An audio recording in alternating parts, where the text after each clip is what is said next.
गणेशाय नमः। श्री गुरुभ्यो नमः। श्री सरस्वत्यै नमः।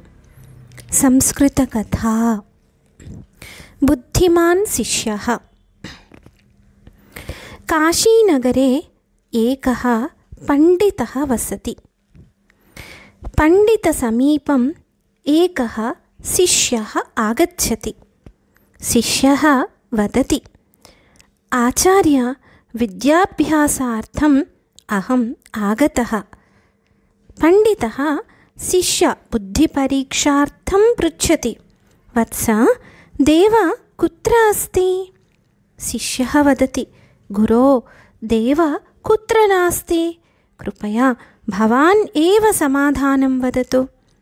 सन्तुष्टः गुरुः वदति, देवः सर्वत्र अस्ति। देवः सर्वव्यापी। त्वं बुद्धिमान्, अतः विद्याभ्यासार्थम् अत्रैव वस। संस्कृतकथा। बुद्धिमान् शिष्यः। धन्यास्मि। स्वस्ति।